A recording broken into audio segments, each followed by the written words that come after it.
So, I just wanted to preface this video by saying that I am aware that it has been quite literally months since I've posted anything to this channel. I'm going to spare you the excuses. I'm going to spare you any other things that might weasel me out of saying why. I just haven't been posting. To make a long story short, I'm just gonna say life.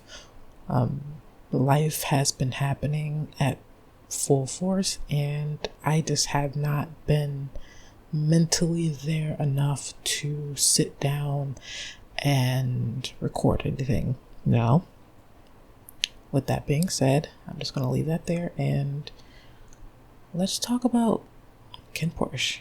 KinnPorsche, a lesson on love and tenderness. So this drama really spoke to me. Like, it seriously did.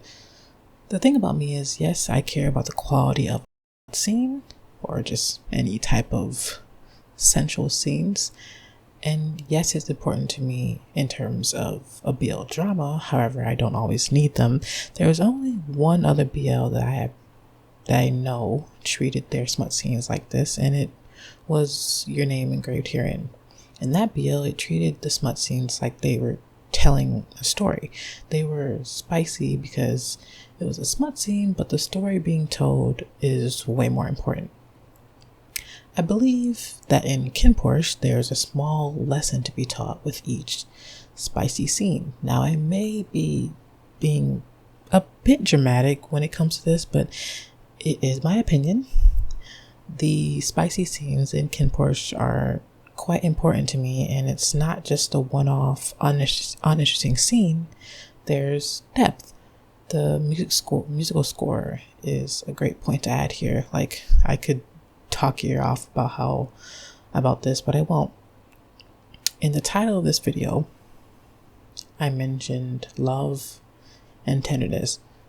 That is the best way I can describe KinnPorsche. Now, in those scenes, I get this swelling feeling of passion and love. And with the combination of beautiful musical scores, it creates this amazing balance of sexiness and tenderness. This tender love that can be felt between two people. The simple act of hugging your partner after making love with them means a lot. So, let's get started.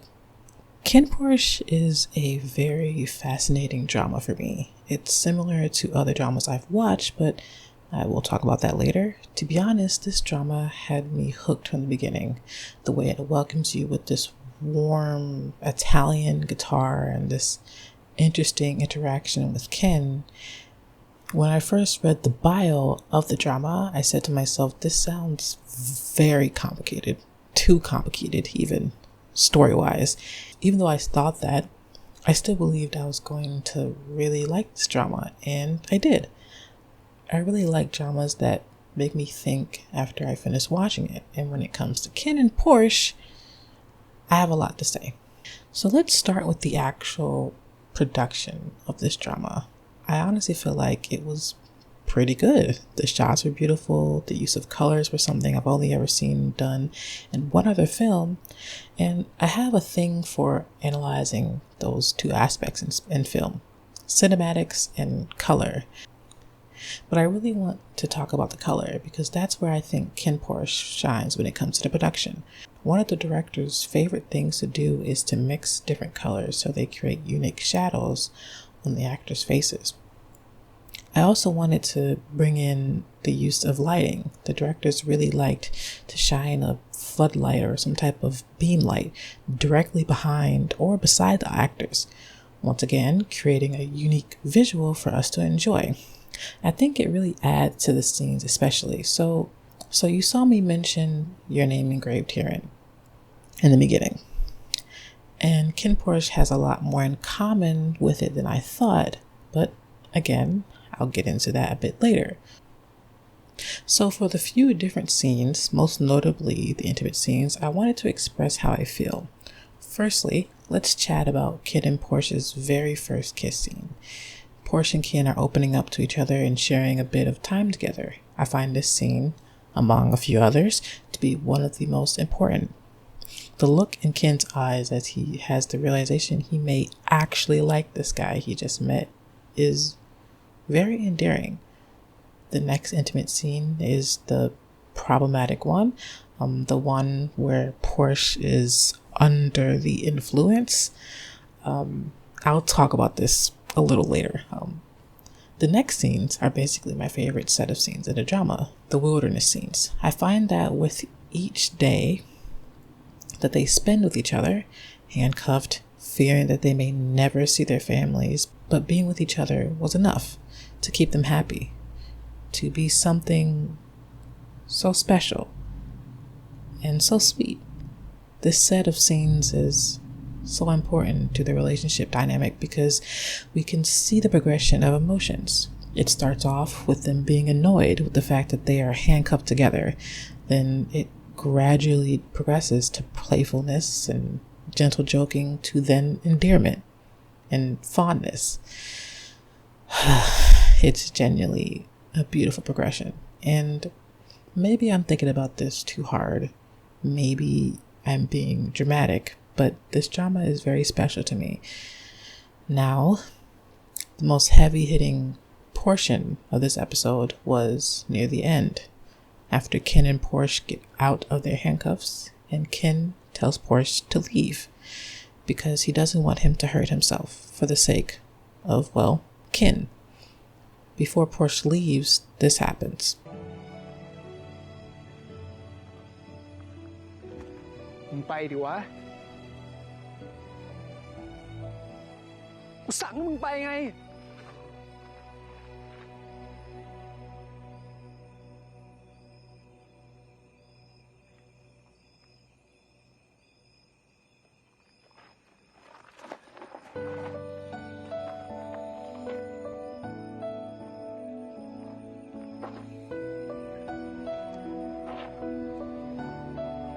Porsche leaves, and Ken feels he may have made a mistake. Ken then gets ambushed, and Porsche comes to save him.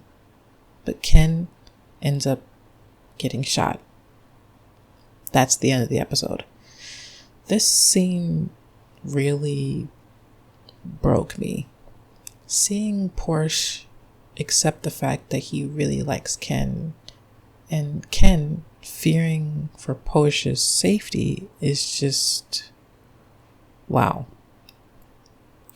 And seeing the hopelessness in Porsche's face with Ken motionless laid on top of him is a very powerful ending.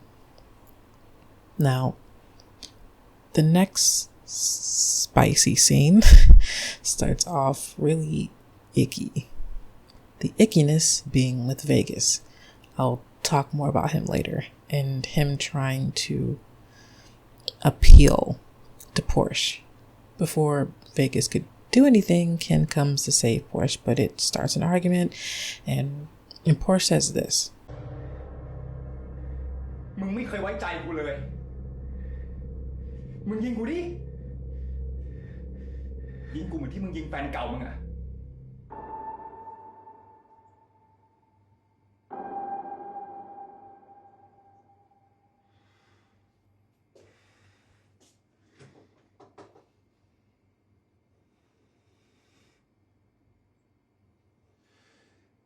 มึงเนี่ยมันล้านกว่าที่คิดไว้เยอะเลย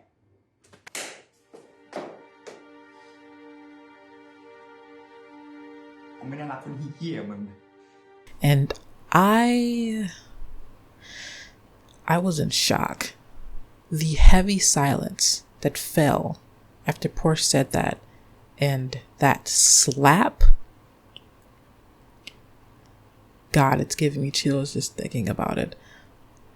And then it leads to the tenderness I mentioned in the beginning. After they do what they do, it ends in this hug that says to me, I'm sorry, but I really need you. Their relationship is just beautiful.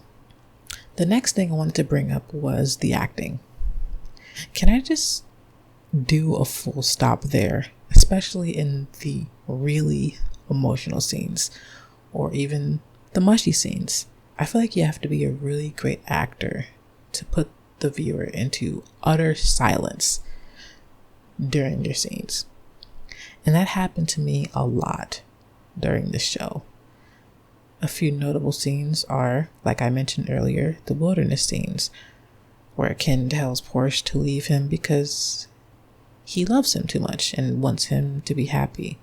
Just the pure pain on Porsche's face is just heartbreaking. And the way Ken breaks down as soon as Porsche walks away, I couldn't handle it. Now, with the mushy scenes, it's the same ball. I think it has a lot to do with their chemistry.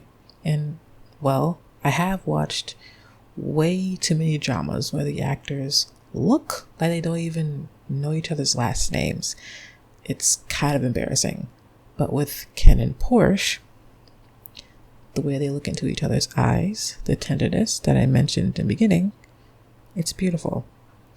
Now, let's actually talk about the plot. Here's a quick cliff notes for those of you who don't have the energy to watch the entirety of KinnPorsche. So Porsche is this bartender at his friend's bar where he works to provide money for his brother and his uncle, mainly for his uncle's debts. And he's like this player type, really good with the ladies. And by really good, I mean he sits there, looks hot, and the girls gawk at him. Now Ken is the head of the main family, his father's family, and well, he's this mob boss guy. These two meet because Ken decides out of the blue that he wants Porsche to be his bodyguard. Well, he's searching for a bodyguard and, well, Porsche happened to be there. Newsflash, he's doing this because he wants to be with him. But he's too stubborn to even think about bringing that up to him.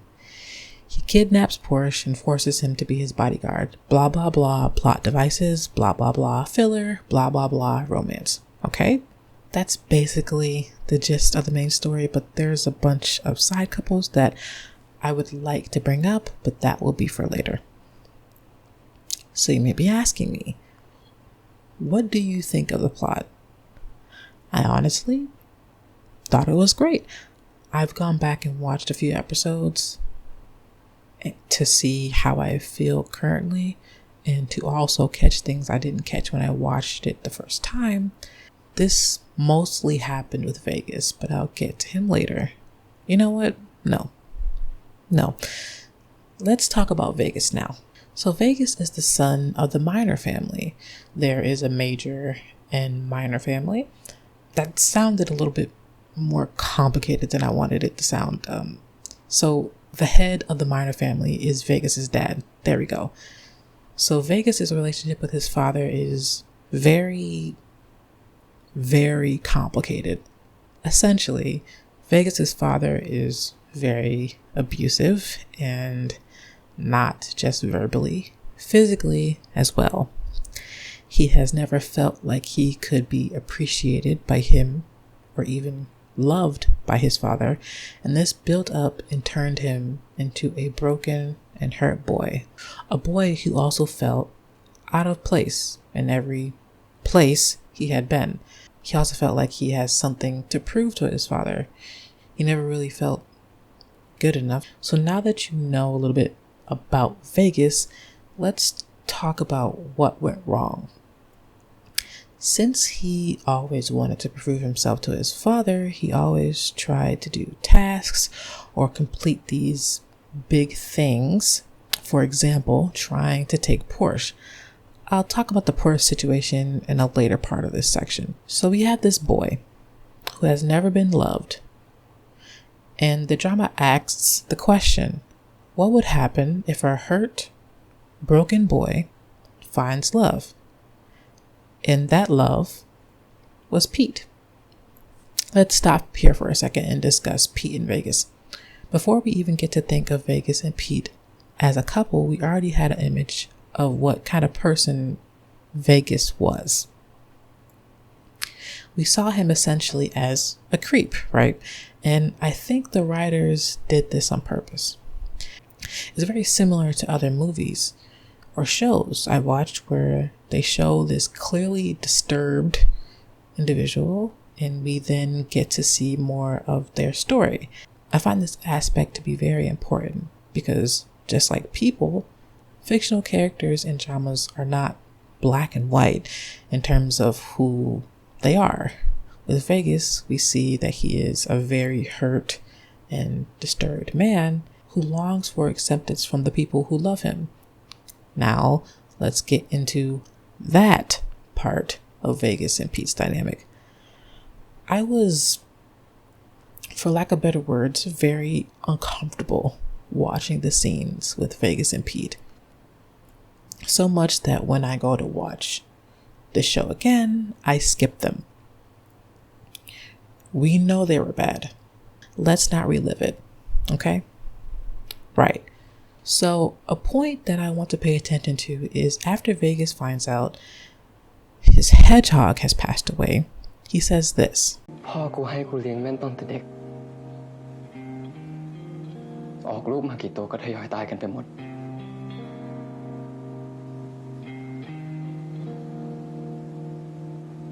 จนแต่ตัวนี้ตัวสุดท้ายมันยังทิ้งกูไปเลย And I didn't make this connection until I watched the show a second time. The metaphor of his hedgehogs always passing and how they didn't stay, air quotes, correlate to him keeping Pete and tying him up. He locked him up because he didn't want Pete to be the one who left. And when I made this connection, literally everything started making sense. Now you may be thinking, are you excusing Vegas' action because he's a sad boy? No. I'm bringing this up. This is why Vegas is the way he is. This is why Vegas is sick in the head. This is why he's broken. It all circles back to his relationship with his father, his longing for acceptance, his longing for someone who truly, truly loves him. Every time Pete came back, every time Pete would show up again, Vegas would ask, why? Why are you still here? Why do you still love me? Because no one else in my entire life did. I have no one left. And for you to be here with me when I am at my lowest is something that I do not deserve. This is how I believe Vegas felt. Now, what do I think about their relationship? It's complicated. I'm happy that Vegas is able to experience the love he deserves, but at what cost? At the cost of your spouse's mental health. And this is where we get into my issues with KinnPorsche. One of my biggest pet peeves with BLs is the constant victim blaming. I've seen it in so many BLs. Like, so many. It triggers me so much, and sadly, KinnPorsche is another BL to be added to that list. Another issue is, Vegas. I know. I just sounded like a Vegas supporter like 2 seconds ago. I know. My issue with him is how easy it was for people to just forget the things he did to literally almost everyone. How he literally almost A-worded Porsche twice. And we're just supposed to forget it because Ken came to his rescue? No. I will not forget. So let's talk about the ending of the show. So that ending was something, right? I feel like the ending to KinnPorsche was literally so underwhelming. When Porsche's brother, and Porsche finally get to see their mother again, and she just stares at them and doesn't say anything. She lost her memory, not her fucking voice. I'm sorry. It just makes me so mad because why was that just the end? We went from seeing Porsche being appointed as the literal leader of the Minor family, and the actual ending to the show just ends like that. Jesus Christ. Anyway, those are my main concerns. But overall, I really like this drama. I think it's a great drama, even. Like, honestly, the acting, the music, the production, it's beautiful. I might revisit this review at some other point, but for now, that was my review. Thank you for watching.